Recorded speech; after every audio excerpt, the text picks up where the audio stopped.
enfin, à 17h30 t'es pas débauché, c'est que vraiment en fait t'es pas bon du tout. Les bons ils font en 5 heures, voire en 7 heures maximum, ce que tu fais toi en 12 heures. Donc ça va venir aussi ici, enfin, le renouvellement des générations, etc. Voilà, il y a les X, les Y, les Z. Les Z, ils croient pas aux mensonges qu'on a donnés à leurs parents, que si vous bossez plus, vous gagnerez plus. Eux, ils savent que enfin, ils partent acquis que ça, c'est pas vrai. Oui, cela fait partie de cette quête de sens dont parlait Anaïs à l'instant. Ouais. Enfin, en tout cas, dans leur vie, le boulot n'est pas tout. Ce qui n'est pas le cas chez les générations qui sont avant. Alors, finalement, si on revient un petit peu aux forces commerciales en particulier, est-ce que vous avez un business case qui illustre un petit peu un exemple de cette amélioration de la productivité, un cas concret qui montre qu'effectivement, en faisant les choses plus intelligemment, on arrive à produire davantage, parce que finalement, pour les commerciaux, il y a quand même un juge de paix qui est quand même le résultat, donc au bout d'un moment. Et on peut avoir tous les discours du monde, si on se rend compte que la force commerciale n'a pas la même productivité ou qu'elle ne l'améliore pas, à quoi bon? Est-ce que vous avez un exemple qui illustre ça clairement? Oui, là, je pense à un business case, mais je nommerai pas la marque. Ils ont 2 événements principaux qu'on appelle des commandos 2 fois par an, où ils mobilisent 300 commerciaux pendant 15 jours sur une opération de push commercial. Le premier qu'on a fait avec eux, on a fait 2 millions 100 en dizaine de jours avec 280 commerciaux. Le tout dernier qui a 15 jours, on a fait 10 millions d'euros en 5 jours avec seulement 140 commerciaux. Donc ça vous donne un ordre d'idée. On a divisé par 2 le temps, multiplié par 5 les résultats de vente, simplement en packageant dans une seule application ce qu'ils avaient autrefois avec 3 différentes, qui était une forte perte de temps. Et après, évidemment que c'est pas purement technologique. Des succès de ce type-là, la techno compte pour une part, le management pour une autre, le marketing, les commerciaux eux-mêmes. Enfin, nous, on a simplement participé à ça. C'est pas, la techno ne fait pas tout, mais effectivement, c'est le sens de l'histoire. Il faut aller de plus en plus vite. C'est normal, c'est comme ça que ça fonctionne. La techno y participe, mais pas seul. Ça a été dit tout à l'heure par monsieur. Ça part de tout en haut, et puis ça descend, et il faut que tout le monde ait envie d'aller dans ce sens. Vous disiez tout à l'heure, on sera tous col blanc, demain il n'y aura plus de col bleu. Cela dit, il y a peut-être encore une différence entre les cols blancs qui ont... les commerciaux, ça reste une spécificité par leur métier, parce qu'ils sont sur le terrain, ils ont des résultats très tangibles à produire.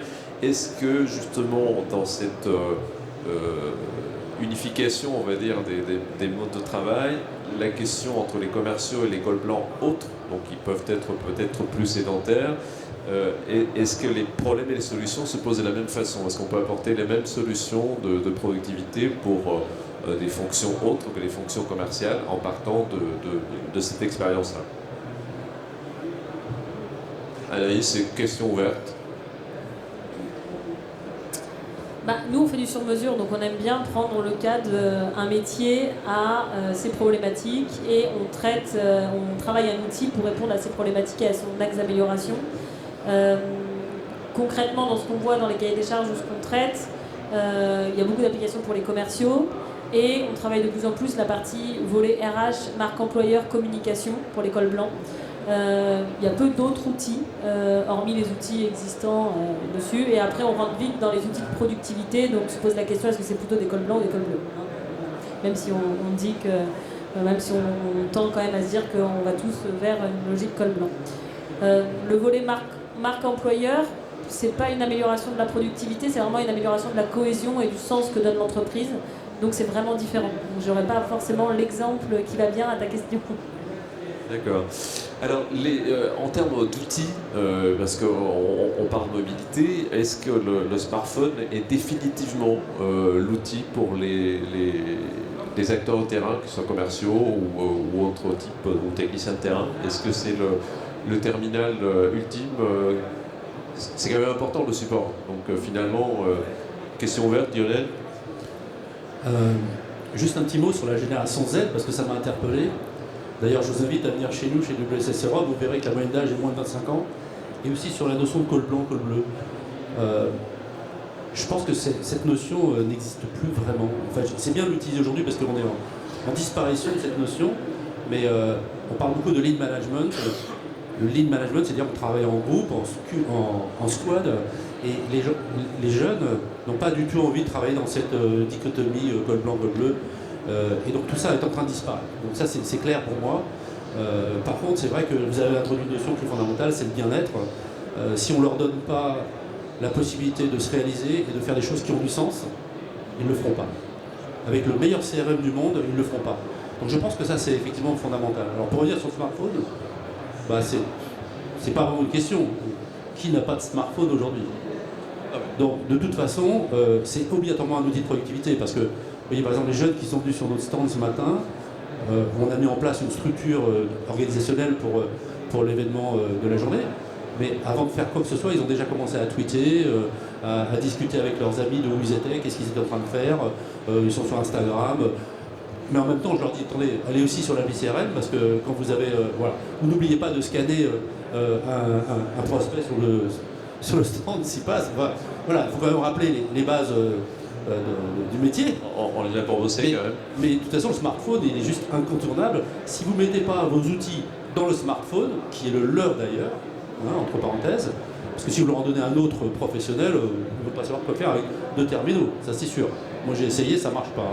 Ou alors il y a le téléphone double SIM qui... Donc oui, le smartphone, juste, c'est l'outil de base de tout à chacun. Et pour rebondir sur ce que tu dis, moi je pense qu'au-delà du smartphone, on doit être là où c'est le plus naturel pour nos collaborateurs d'être. Aujourd'hui, vous comme nos collaborateurs, enfin tout le monde, on utilise, je pense, plus nos téléphones pour aller sur Internet et utiliser des applications, plus que nos ordinateurs. Or, c'est vrai que les équipes de vente sont des équipes en mobilité, donc en mobilité, comme dans notre vie de tous les jours, on va plus utiliser notre téléphone que notre ordinateur. Donc en fait, il faut juste être là au bon moment et au bon endroit. Et donc le smartphone est incontournable pour les équipes de vente, puisque du coup, ils ne vont pas sortir leur ordinateur à chaque point de rue. C'est plus ça, en fait, l'intérêt. Sébastien? Oui, là, ils vont pas sortir leur ordinateur, c'est sur ça que je voulais rebondir. L'ordinateur, c'est le pire outil qui soit pour un commercial. Enfin, là, il faut bien voir que si je me déplace chez mon client, que je dois d'abord m'installer, trouver une table, ce qui n'est pas compatible avec tous les business, déployer mon ordinateur, peut-être demander du courant parce que j'ai pas assez de batterie, demander un code Wi-Fi pour avoir internet, ou alors faire un partage de connexion. Il n'y a pas pire entrée en matière, excusez-moi. Vous êtes là pour faire du business et en plus il y a cet immense écran entre vous et votre client. C'est comme arriver en termes de langage corporel, vous arrivez puis comme ça. Enfin, non, c'est pas ça le business. Là, effectivement, ça devient génial. Donc il y a eu on a tout essayé pour les forces commerciales. Le Minitel, voilà, l'ordinateur transportable, l'ordinateur portable, la tablette, etc. Non, ça c'est top. C'est top parce que je peux faire du business n'importe où, debout. J'ai besoin de rien. Et c'est vraiment super. Après, comment ça évoluera, on a sur notre stand un Galaxy Fold, donc pliable. Je vous invite à passer le voir. Le teaser de la mort. Allez, on a un Galaxy Fold. Je vais le placer. Je pense que dans le futur, on aura de plus en plus d'écrans pliables, souples. Ça, il y a un potentiel ou de pouvoir projeter sur des éléments qui sont sur la surface de vente. Voilà. Il y aura de plus en plus d'informatique ambiante Là aujourd'hui, ils ont fait que grossir, ils sont de plus en plus puissants. Après, ils sont aussi de plus en plus lourds. Dès que vous les faites tomber, ils s'abîment quand même très facilement. Je pense qu'il y aura des gros progrès à ces niveaux-là. On cherche tous la bonne solution, quoi. Alors, des nouvelles technologies sont implémentées petit à petit dans la mobilité au sens large du terme, pas seulement pour les usages pro. Je pense au chatbot, l'intelligence artificielle, la réalité virtuelle, la réalité augmentée. Comment ces technologies pourront-elles influer sur les technologies, sur les métiers commerciaux et les métiers terrain globalement? Je rebondis un peu sur ce que je disais tout à l'heure. Pour moi, sur les équipes de vente, c'est le machine learning, sur les technologies qui est le plus adapté pour vraiment les aider. On peut vraiment, avec le machine learning, partir aussi de toutes les bonnes pratiques de l'entreprise, nos meilleures équipes de vente, leur meilleure façon de travailler. On peut aussi les restituer aux autres grâce à du machine learning en faisant un modèle prédictif. Donc pour moi, pour les équipes de vente, ça reste, après la géolocalisation, le meilleur aspect technique. La réalité augmentée, on va plutôt l'utiliser pour des applications de maintenance, mais ça va peut-être pas être très adapté pour du coup les équipes de vente. Sébastien, un avis là-dessus? Ce qui n'a pas été évoqué et que je voulais dire, c'est que je ne sais pas si tout le monde a bien conscience que le métier de commercial tel qu'il existe aujourd'hui va disparaître sous pression en fait du client, qui veut la même chose en entreprise que ce qu'il a en tant que particulier. Ça, je pense que c'est très important. Il veut que vous soyez ouvert 24/24, 7 jours sur 7. Et il a de plus en plus d'allergies au commercial.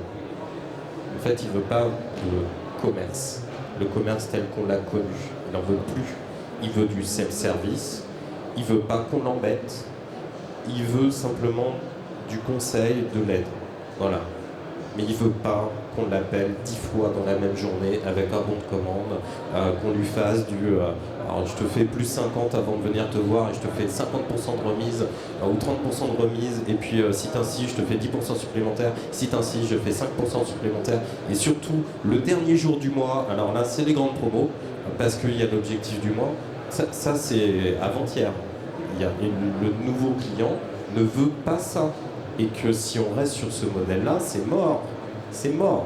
En fait, ce qu'ils veulent, c'est tout de suite, en self-service, et éventuellement pouvoir parler à quelqu'un qui va être un ami, qui n'est pas, il n'y a pas de conflit. On va collaborer pour trouver la bonne solution. Et donc, le commercial de demain doit se réinventer. Ça, c'est très important. On ne peut plus vendre comme on vendait il y a 10, 15, 20 ou 30 ans. Anaïs Vivion et puis Lionel Hoff, c'est bien, rédaction. Oui, et j'ai envie de dire, c'est même au-delà des équipes de vente, c'est partout. Nous, quand on va dans une boutique, maintenant, on veut que le commercial nous apporte une valeur supplémentaire que juste mon produit coûte tant. Quand on va chez le médecin, comme on est informé, on veut aussi avoir au-delà d'une information. Comme on est dans une société où on a de plus en plus d'informations, on attend qu'on ne soit plus dans une simple relation de vente, mais dans une relation de valeur en fait. Et c'est là où on doit aider nos équipes de vente avec des outils performants. C'est comment tu crées plus de valeur à tes clients. Lionel Hoff, c'est bien. Alors, je ne suis pas complètement en accord, donc je vais m'exprimer. Souvenez-vous, donc on a ouvert cette table ronde avec l'idée que dans le métier du commerce, c'est de joindre les bons interlocuteurs avec les bons contenus et au bon moment. Et je reste sur ce point de vue. Donc je considère que déjà, pour rebondir sur l'intelligence artificielle, si on doit la mettre en œuvre, je la mettrai plutôt en œuvre dans la capacité à une machine entreprise, l'entreprise connectée, à trouver ses bons interlocuteurs en étant capable de mettre en œuvre tous les moyens qui existent aujourd'hui sur le marché pour bien comprendre les besoins du client et aller le voir au moment où ce besoin s'annonce comme étant précis. Je vous donne l'exemple simple. Google vous connaît mieux que vous. Et il sait avant vous ce que vous voulez. Si vous allez dans un Apple Store pour acheter un iPhone, l'acte de vente ne se fera pas dans l'Apple Store.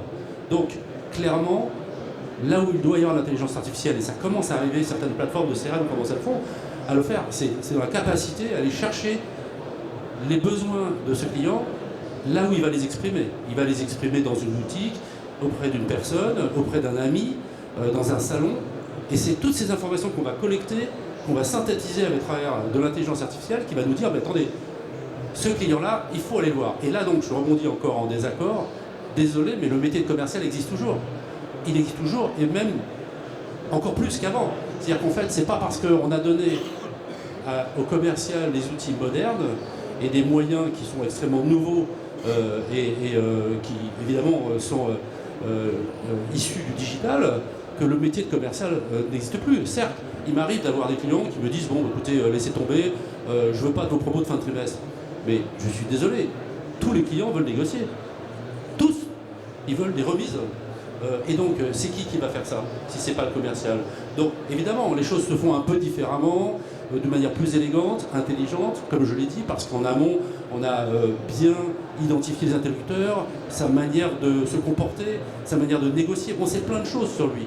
Donc, c'est pour ça, de l'intelligence en amont, mais le métier de commercial, malgré tout, à la fin, j'ai quand même le sentiment, je fais 40 ans, depuis 40 ans ce métier-là, et on me demande encore des remises, et on me dit, mais là, vous n'avez pas des promos de fin d'année. Bon, donc ça veut dire que le métier existe encore. On dit la même chose, hein, je pense. C'est juste que le métier de commercial existe encore, mais il est évolutif dans le sens où, pour moi, en tout cas, dans ce que nous on voit, il est plus conseil qu'avant. Il doit être plus informé qu'avant. Et en effet, je rejoins sur le fait de dire que le machine learning doit être une aide à la centralisation et à la décision, mais il ne doit pas prendre la main sur le commercial. On ne négociera pas avec un chatbot, donc. Ah, ça, je pense pas. Ok. Bien, écoutez, on peut s'arrêter là-dessus. Il nous reste quelques petites minutes pour prendre éventuellement des questions dans la salle. Si vous avez des questions, mesdames et messieurs, je viendrai avec mon micro. Est-ce que vous avez des questions pour nos... Monsieur, alors, je viens avec... si vous voulez bien vous présenter en posant votre question. Jean-Philippe Desranleau, je suis consultant sur les usages du numérique dans le B2B. Simplement un petit témoignage, j'ai eu l'occasion d'intervenir chez un client qui regroupait 300 concessions automobiles et qui m'a dit qu'aujourd'hui, un client, il passe quasiment une seule fois dans une concession pour passer à l'achat. C'est-à-dire que toute sa décision, tout son processus de recherche, il l'a fait en amont. N'empêche que s'il a pu choisir une marque ou un modèle, c'est parce que la société, la marque ou le modèle en question était très visible sur Internet, parce que les services marketing ont fait une action qui a permis de pouvoir mettre en avant le produit, en fait. Donc il y a une guerre, peut-être pas que du commercial, mais d'une chaîne complète de productivité. Je ne fais que vous citer le cas de l'automobile. Donc c'est... Alors, bon, c'était plus un commentaire, donc il y a l'avant-vente, un travail important d'avant-vente à faire plutôt que la... Est-ce que ça appelle un commentaire de votre part? Je crois que ça vient compléter ce que j'essaye de promouvoir depuis le début. Quand je parle de contenu, c'est la capacité à intéresser un client le plus en amont possible et d'être capable de déterminer à un moment donné où ce besoin s'exprime de la part du client. Et à partir du moment où on le sait, il faut envoyer un commercial. Alors quand j'ai envoyé, c'est un peu évidemment simple. En réalité, c'est peut-être lui qui va venir, ou on va rentrer en connexion avec lui, avec un moyen ou un autre, puisque les moyens de rentrer en connexion avec un client potentiel sont multiples maintenant. Dans le temps, on avait la R16 et on mettait les produits dans le coffre de la voiture et on avait sa liste de prospects, on les appelait puis on dit j'arrive. Bon, ça a un petit peu évolué évidemment, on est d'accord. Bien, écoutez, merci de cette précision. Si nous n'avons pas d'autres questions, non, c'est pas de questions. Bien, en tout cas, il me reste à vous remercier de votre attention et mesdames, messieurs, merci de votre participation. Merci à vous.